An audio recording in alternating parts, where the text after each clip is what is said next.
Well, hi, everybody. Today we are going to be talking about the title of your resume. I'm doing this video quickly after a question came up because I thought it would be the fastest way to address the question, both for the person that asked it and for all of you. So I'm going to talk a little bit about your title.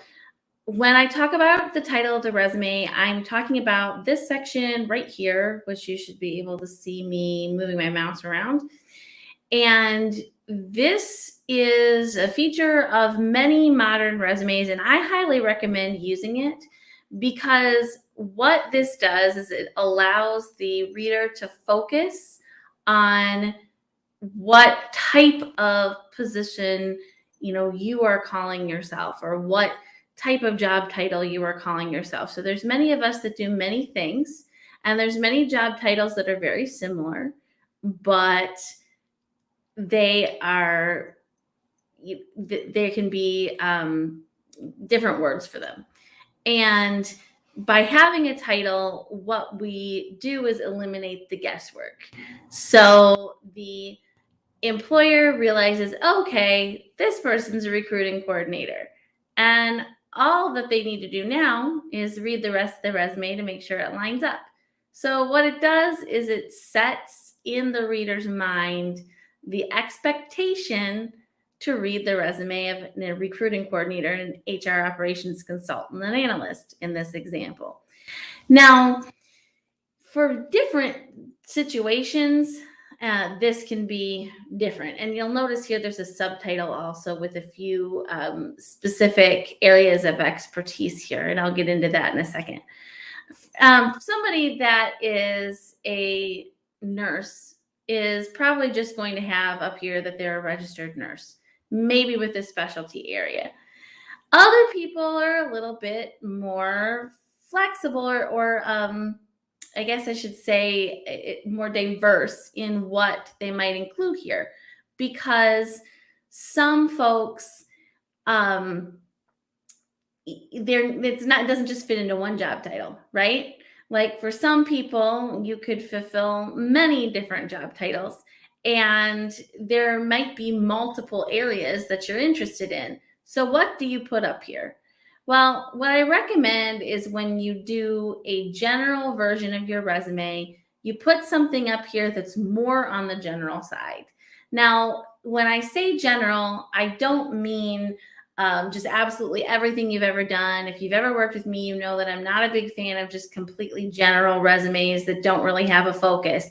But I mean, if in this case, for example, this person has a couple of different targets here.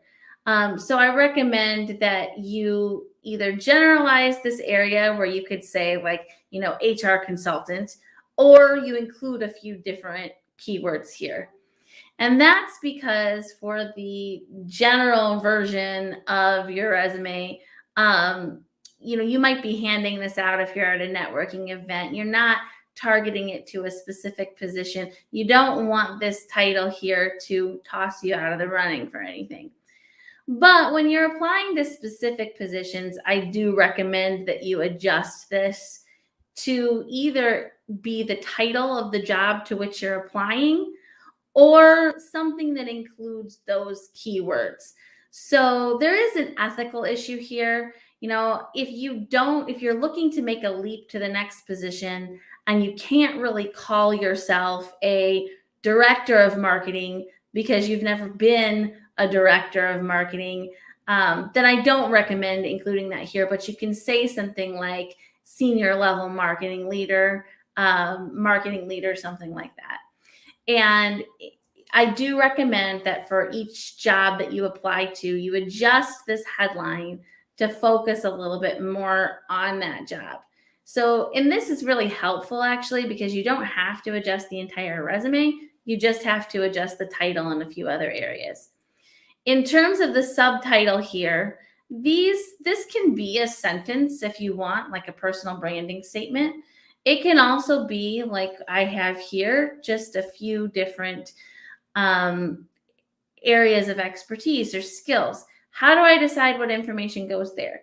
Well, again, I'm going to go back to, if it's a general resume, If it's not targeted towards a specific opportunity right now, you're going to try to be broad with these areas so that you can hit as much as possible.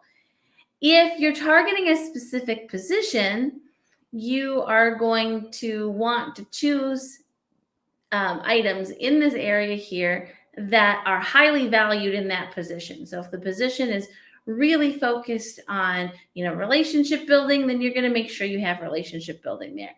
If it's really focused on onboarding, you're going to need to make sure you have onboarding there.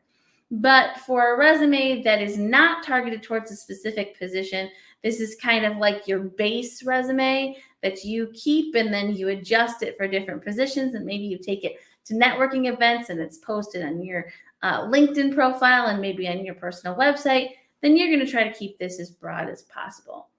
So that's it. What I'm here to talk to you about, what I just shared with you, is why a job title is important, or not a job title, a resume title is important. It helps focus the reader's attention. So it also uses keywords that ATS, applicant tracking systems, help your resume get through those. That job title or the resume title is important for that.